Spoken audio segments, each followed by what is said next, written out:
Welcome back to another Little Snippet.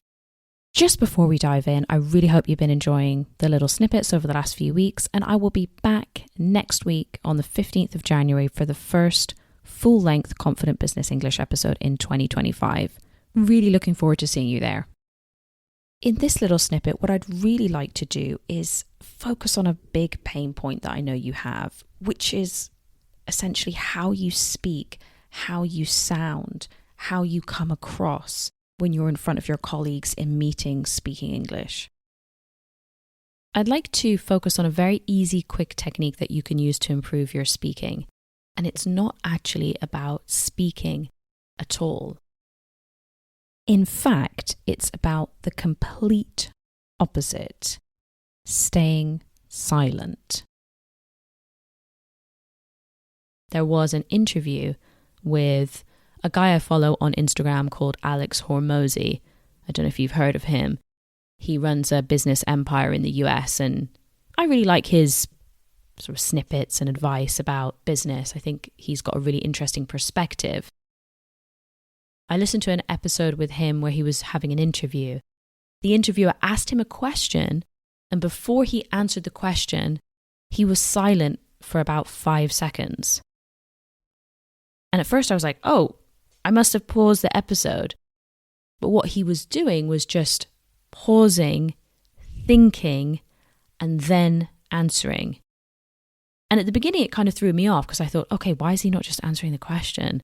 But then afterwards, he was like, wow, it comes across as really powerful, really in control. Now, I'm not saying that that's necessarily going to work in your team meeting if you're sitting there for 10 seconds thinking about your answer, but I think there's something to take away from that. Recently, I joined an organization called Toastmasters. If you haven't heard of this, it's an organization around the world, and there are different clubs. And in this club, what you do is essentially practice public speaking. I know, it sounds hideous, but I promise it's fun. The best benefit about it is you're practicing public speaking out of the work environment. One of the things that I have learnt, and I've been going for a couple of months now, is the power of pauses. When I've been watching the speeches of other people, pauses are so effective. I want to give you a term that comes up a lot in Toastmasters, in our group anyway, which is pregnant pauses. This is where you just hold the silence a little bit longer. This has added benefits for you as well, because if you pause at points within your speech or presentation, it's going to give your brain time to reorganize itself and get ready for the next sentence that you want to say in English.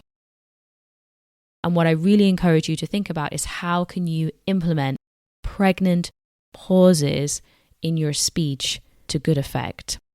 All right, see you in the next one.